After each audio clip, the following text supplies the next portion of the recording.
오늘 하나님의 말씀은 벗은 몸, 벗은 발입니다. 이사야서 20장 1절에서 6절 말씀입니다. 아스로의 사르곤 왕이 다르단을 아스돗으로 보내매 그가 와서 아스돗을 쳐서 취하던 해니라. 그때 여호와께서 아모스의 아들 이사야에게 말씀하여 이르시되 갈지어다 내 허리에서 배틀을 끄르고 내 발에서 신을 벗을지니라 하시매 그가 그대로 하여 벗은 몸과 벗은 발로 다니니라. 여호와께서 이르시되 나의 종 이사야가 3년 동안 벗은 몸과 벗은 발로 다니며 애굽과 구스에 대하여 징조와 예표가 되었느니라. 이와 같이 애굽의 포로와 구스에 사로잡힌 자가 아스루 왕에게 끌려갈 때 젊은 자나 늙은 자가 다 벗은 몸과 벗은 발로 볼기까지 드러내어 애굽의 수치를 보이리니 그들이 바라던 구스와 자랑하던 애굽으로 말미암아 그들이 놀라고 부끄러워할 것이라. 그날에 이 해변 주민이 말하기를 우리가 믿던 나라 곧 우리가 아스루 왕에게서 벗어나기를 바라고 달려가서 도움을 구하던 나라가 이같이 되었은즉 우리가 어찌 능히 피하리로 하리라. 아멘. 오늘 본문은 아스루에 의해 애굽과 구스가 멸망할 것이라는 예언이 소개되고 있습니다.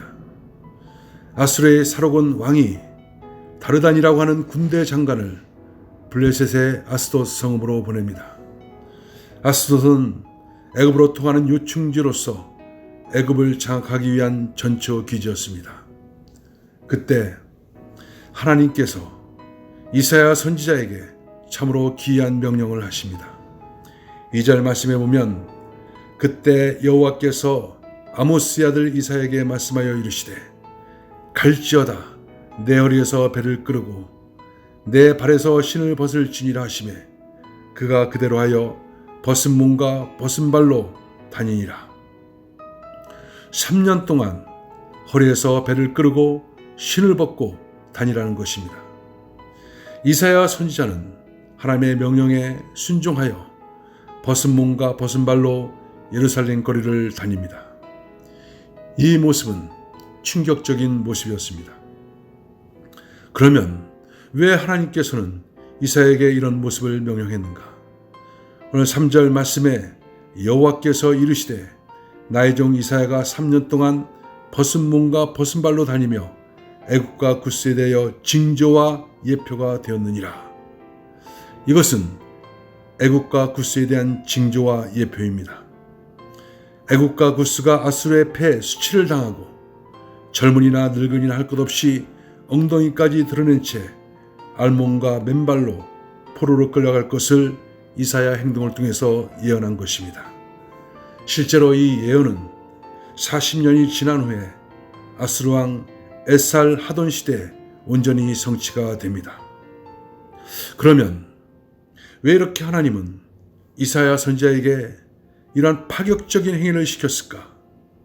더군다나 이 수치스러운 행위는 유다의 미래를 말하는 것이 아닙니다.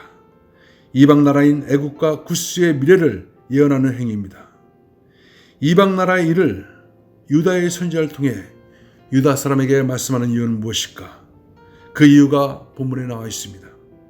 5절에 보면 그들이 바라던 구스와 자랑하던 애굽으로 말미암아 그들이 놀라고 부끄러워할 것이라 라는 말이 나옵니다. 여기서 그들이 바라던 그들은 유다 사람입니다. 바라던이란 말은 도움을 위하여 바라보고 있었다는 것입니다. 그리고 구스와 자랑하던 애굽, 유다는 구스와 애굽을 자랑했습니다. 아수르의 막강한 세력 앞에서 우리도 세력이 있고 우리도 힘이 있다 하면서 애굽을 자랑했습니다. 당시 애굽은 세상 권세와 능력과 자랑과 부귀의 상징이었습니다.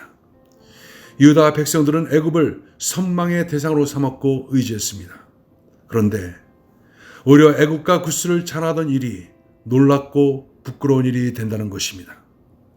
자랑하던 애굽과 구스가 아수르의 포로로 끌려갈 것이기 때문입니다. 여러분, 하나님께서 이 예언을 통해서 유다 백성에게 말하고자 하는 것이 무엇입니까? 하나님의 백성은, 즉 선민은 가치관의 문제가 있다는 것입니다.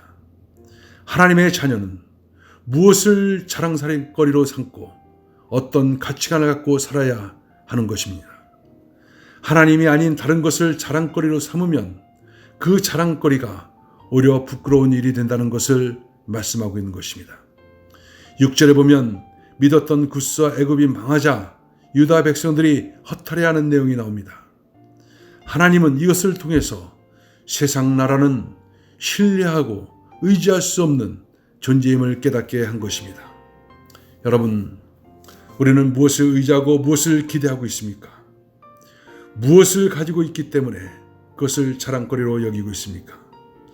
애굽이 가졌던 경제, 군사, 화려한 명성, 이 세상의 모든 것을 자랑거리로 여기는 그것은 하나님에 의해서 철저하게 그 옷이 벗겨집니다. 옷과 신발이 벗겨져서 포로로 끌려가는 상황이 만들어진 것입니다. 여러분, 우리 인생도 그렇습니다. 하나님을 대체하여 내가 의지하고 자랑스러워하는 것, 입고 있는 그 옷, 그것은 언젠가 하나님에 의해서 벗겨지게 되는 것입니다. 왜입니까? 내가 하나님의 자녀이기 때문입니다. 내가 선민이기 때문입니다. 내가 하나님의 백성이기 때문입니다. 하나님의 자녀는 예수님께서 십자가에서 죽으실 때 함께 처리된 정과 육신과 세상을 다시 가져올 수 있는 존재가 아닙니다. 하나님의 백성은 세상과 비교할 수 없는 하늘의 신령한 것, 땅에 기름진 것, 그것으로 체험받아야 되기 때문입니다. 그래서 하나님은 대체하는 그 어떤 것, 세상의 것을 기대하거나 자랑하지 못하게 하는 것입니다. 하나님의 자녀는 오직 하나님으로 배부른 것입니다. 여러분, 오늘도 우리 안에 자꾸 기대고 의지하는 세상의 것들, 이것들이 십자가 앞에 처리됐음을 볼 수 있도록 십자가 앞에 나가시길 바랍니다. 그리고 그 속에서 하나님으로 채우시길 바랍니다. 그랬을 때 하나님의 풍성한 은혜가 우리 삶 가운데 넘치게 됩니다. 하나님 한 분만으로 충분한 것입니다. 기도하겠습니다. 하나님, 십자가를 통해서 우리의 모든 세상과 육신, 정과 이 모든 것들을 다 심판 당하심으로 말미암아 처리해 주심을 감사합니다. 이제 부활 생명으로 우리에게 신령한 것으로 우리를 치우심을 감사합니다. 그러나 여전히 육신 때문에, 육신이 약해서 여전히 세상의 것을 자랑하고 의지하고자 하는 마음들이 있습니다. 오늘도 하나님으로 우리를 채우셔서 이 모든 것들을 처리하시고 하나님으로 충만한 그런 하루 되어지게 축복하여 주옵소서. 예수님의 이름으로 기도합나이다. 아멘.